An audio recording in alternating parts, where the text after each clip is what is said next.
क्या हो सकता है? तो आसान भाषा में हम लोग इसको क्या बोल सकते हैं कि यूरेथ्रा का इन्फ्लामेशन को हम लोग क्या बोलेंगे? यूरेथ्राइटिस। लेकिन यहाँ पे ये जो आता है ये हमारा यूरेथ्रा क्या होता है, ठीक है? तो यूरेथ्रा जो है जब हम लोग यूरिनरी सिस्टम जब हम लोग पढ़े थे तो उसमें यूरेथ्रा हम लोग देखे थे, ठीक है? तो यूरेथ्रा जो है वो यूरिनरी सिस्टम का जो इम्पोर्टेंट ऑर्गन होता है, ठीक है? जो क्या करता है कि जो हमारा यूरिन जो होता है उसको ब्लडर से खाली करने का काम करता है, एक्सक्रीट करने का काम करता है। कौन? यूरेथ्रा। यूरेथ्रा के थ्रू जो हमारा यूरिन होता है वो बॉडी से बाहर निकलता है। अब हम इसका कॉज देखते हैं कि इसमें कॉज क्या क्या हो सकता है। तो सबसे पहला कॉज इसमें दिया है कि क्लेमाइडिया ट्रैकोमेटिस, जो हमारा सबसे इम्पोर्टेंट है, ठीक है? मोस्ट कॉमन अगर ये यूरेथ्राइटिस अगर देखा जाए तो क्लेमाइडिया ट्रैकोमेटिस बैक्टीरिया के कारण होता है। उसके बाद अगर मेल में ये कॉज देखा जाए तो किस किस के कारण हो सकता है मेल में? तो उसमें होता है कि gonorrhoeal infection, then chlamydial infection. ये दोनों इन्फेक्शन के कारण जो है वो मेल में होता है। किसमें? मेल में होता है। नेक्स्ट है हमारा कि अगर फीमेल में देखें तो कौन कौन से कंडीशन में आ सकता है? तो उसमें दिया है कि परफॉर्म टॉयलेट पेपर यूज, यानी कि जो टॉयलेट पेपर जो होता है परफ्यूम वाला, उसका अगर यूज करते हैं, उससे टाइट जीन्स अगर पहन रहा है, उससे उसका जो सिंथेटिक अंडरवियर, मतलब उसी से कंडीशन, ठीक है? तो आप लोग वहां पे देख लीजिएगा कि क्या है इसका, ठीक है? तो फीमेल में इन सारे से कॉज करता है। नेक्स्ट आता है कि जो हमारा और किस चीज से कॉज कर सकता है, तो वो हमारा क्या है? ट्रोमा, यानी कि चोट लग गया हो उसमें, उसका है कैथेटराइजेशन के दौरान भी कॉज कर सकता है यूरेथ्राइटिस। उसके बाद है केमिकल इरिटेंट्स, यानी कि कुछ केमिकल्स के वजह से भी ये कर सकता है। उसके बाद आता है कि इसका रिस्क फैक्टर। रिस्क फैक्टर में क्या क्या हो सकता है? तो देखिए ये जो हमारा है वो क्या है? सेक्सुअल ट्रांसमिटेड डिजीज है, ठीक है?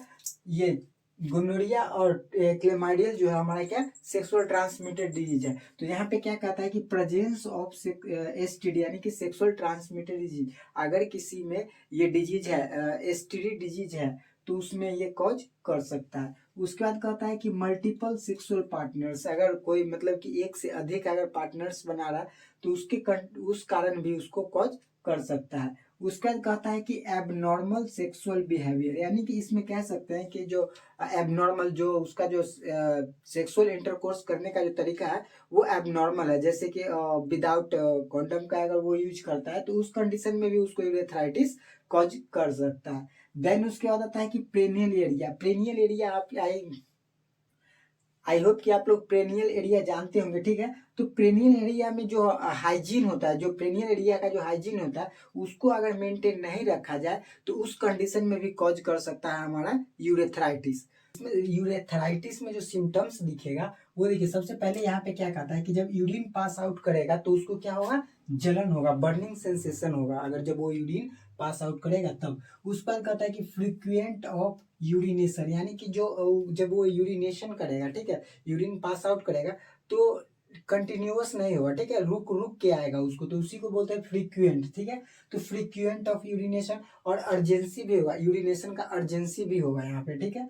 उसके बाद कहता है कि डायसूरिया। डायसूरिया एक टर्म है, ठीक है, जिसको हम बोलते हैं पेनफुल यूरिनेशन, ठीक है?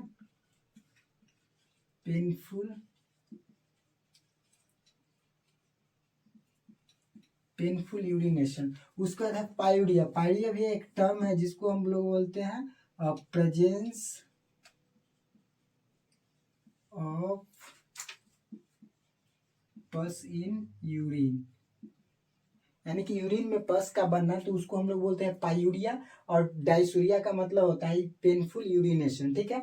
उसके बाद आता है कि जो देखिए यहाँ पे पेनिस है, तो पेनिस का मतलब आप लोग जानते हैं, ठीक है? तो यहाँ पे क्या कहता है कि जो पेनिस से अनयूजुअल डिस्चार्ज होता है, जो हमारा पेनिस होता है, ठीक है, उससे क्या होता है कि अनयूजुअल डिस्चार्ज होता है। उसके बाद सिम्टम्स, फीमेल में सिम्टम्स क्या दिखेगा?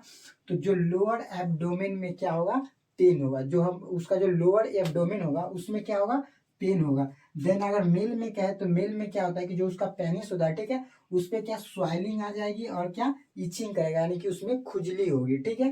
तो ये सिम्टम्स इसमें दिखता है, किसमें? यूरेथ्राइटिस में। अब इसमें डायग्नोस हम लोग क्या क्या करेंगे? तो डायग्नोस में हम लोग सबसे पहले करते हैं history collection, then physical examination, ठीक है?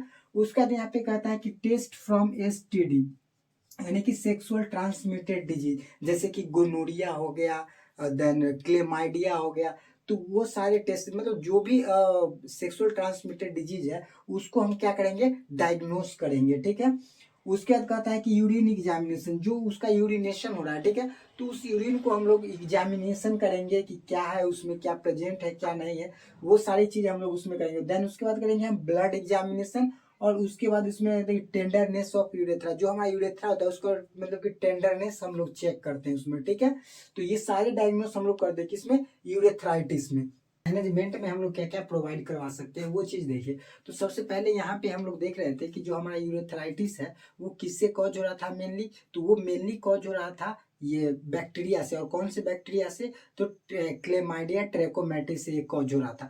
तो कॉज किससे हो रहा था, बैक्टीरिया से। तो इसके लिए हम लोग क्या प्रोवाइड करवाएंगे, एंटीबायोटिक हम उसको प्रोवाइड करवाएंगे, जैसे कि सिप्रोफ्लॉक्सासिन, एमोक्सिसिलिन, पेनिसिलिन, ये सारे मेडिसिन मतलब कि जो भी एंटीबायोटिक है ड्रग्स, वो चीज़ हम उसको प्रोवाइड करवाएंगे। नेक्स्ट आता है हमारा क्या, नॉन एस्टेरॉइड्स ड्रग। तो नॉन एस्टेरॉइड ड्रग जो है वो हम क्यों प्रोवाइड करवाते हैं, तो जो हमारा पेन को रिलीव करवाने के लिए हम लोग प्रोवाइड करवाते हैं, ठीक है। तो कहीं पे एनाल्जेसिक लिखा रहता है और कहीं पे नॉन एस्टेरॉइड, तो इसमें कंफ्यूज होने की कोई बात नहीं है, ठीक है। दोनों एक ही सेम मेडिसिन है, ठीक है।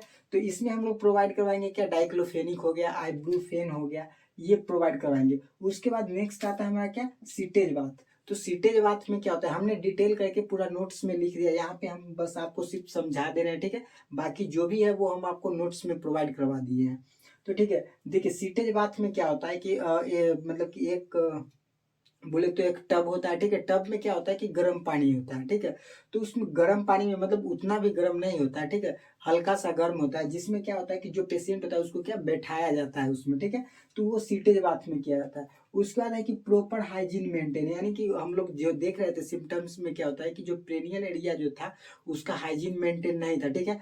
तो वहां पे क्या कहता है कि जो प्रॉपर उसका क्या हाइजीन मेंटेन करने को कह रहा है। उसके बाद कहता है कि फ्लूइड इनटेक करने के लिए, कि जो फ्लूइड जो है उसको इनटेक करने के लिए, यानी कि लगभग लगभग पर डे की बात की जाए तो 3 से 4 लीटर मतलब एक्स्ट्रा वाटर लेने की, फ्लूइड इनटेक करने के लिए सलाह दी जाती है, ठीक है। तो ये था हमारा क्या, मेडिकल मैनेजमेंट।